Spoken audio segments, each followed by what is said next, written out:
अगर तुम यह वीडियो परीक्षा से ठीक पहले देख रहे हो तो बहुत ध्यान से सुनो, क्योंकि अभी तुम्हें ज्यादा पढ़ने की नहीं बल्कि गलतियां रोकने की जरूरत है। ज्यादातर विद्यार्थी परीक्षा में इसलिए पीछे नहीं रह जाते कि उन्हें आता नहीं है, बल्कि इसलिए रह जाते हैं क्योंकि आखिरी दिनों में उनका मन डर और तनाव से भर जाता है।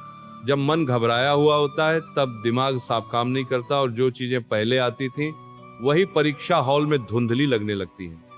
ये वीडियो तुम्हें और पढ़ाने के लिए नहीं है, ये तुम्हें ये सिखाने के लिए है कि जो पढ़ा है उसे कैसे संभाल कर रखा जाए, क्योंकि परीक्षा के आखिरी दिन सीखने के नहीं सहेजने के दिन होते हैं। सबसे पहले यह समझ लो कि डर अपने आप नहीं आता। डर तब आता है जब मन को यह नहीं पता होता कि अब करना क्या है। बिना योजना के पढ़ाई डर पैदा करती है और योजना के साथ की गई पढ़ाई डर को अपने आप शांत कर देती है। इसलिए आज से तुम्हें एक ही लक्ष्य रखना है, मन को शांत रखना और रिवीजन को सरल बनाना। सबसे बड़ी गलती जो विद्यार्थी आखिरी 7 दिनों में करते हैं वह यह कि वे नया पढ़ने लगते हैं। बेटा, यह सबसे खतरनाक गलती है। अंतिम दिनों में नया पढ़ना ऐसा है जैसे भरे हुए दिमाग में और बोझ डाल देना। जो नहीं पढ़ा उसे अभी छोड़ दो, क्योंकि परीक्षा में वही काम आता है जो परिचित हो, भले वह कठिन क्यों न हो। अब अपनी सारी किताबें, नोट्स और सामग्री एक जगह रखो और खुद से ईमानदारी से पूछो कि मैंने क्या पढ़ा है। फिर उसी सूची पर टिक जाओ। रिवीजन का मतलब यह नहीं कि पूरे सिलेबस को दोबारा पढ़ लिया जाए। रिवीजन का मतलब है जो पढ़ा है उसे स्पष्ट बनाना।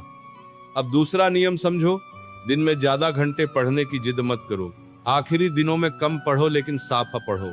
हर बार किताब खोलने से पहले 2 मिनट आंख बंद करके गहरी सांस लो और मन से कहो कि अभी जो पढ़ूंगा वही याद रहेगा।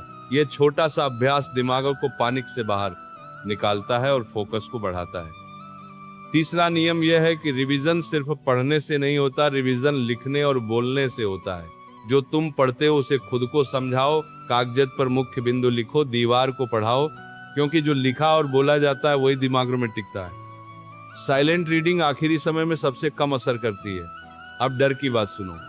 रात को सोने से पहले डर सबसे ज्यादा हमला करता है। उस समय मन सवाल पूछता है कि पेपर कठिन आया तो क्या होगा, भूल गया तो क्या होगा। बेटा, उस समय किताब खोलकर नया पढ़ना मत शुरू करो। उस समय सिर्फ दिन में पढ़ी हुई चीजों को मन ही मन दोहराओ, क्योंकि सोने से पहले का मन बहुत कोमल होता है और वही बातें गहराई में उतरती हैं। रिवीजन का एक और नियम है तुलना बंद करना। आखिरी दिनों में यह मत देखो कि दोस्त कितना पढ़ रहा है, कौन कितना आगे है, क्योंकि तुलना मन को अशांत कर देती है और अशांत मन स्मृति का दुश्मन होता है। तुम्हारी तैयारी, तुम्हारी गति और तुम्हारी परिस्थिति अलग है, इसलिए अपनी तुलना सिर्फ अपने कल से करो। अब नींद की बात समझ लो। परीक्षा से पहले नींद काटना कोई बहादुरी नहीं है। जो बच्चा नींद चुराता है वह याददाश्त खो देता है। कम से कम 7 घंटे की नींद लो, क्योंकि नींद समय की बर्बादी नहीं है, नींद रिवीजन का ही हिस्सा है। मोबाइल को भी दुश्मन मत बनाओ, लेकिन परीक्षा के समय उससे दूरी बना लो, क्योंकि मोबाइल पास रहेगा तो दिमाग आधा वहीं अटका रहेगा। किताब और मन को कुछ समय के लिए अकेला रहने दो। आखिरी बात यह है कि परीक्षा में वही बच्चा बेहतर करता है जो शांत रहता है, जो खुद से कहता है कि मैंने जो पढ़ा है वही काफी है।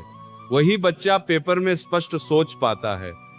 डर मार्क्स नहीं लाता, स्पष्टता मार्क्स लाती है।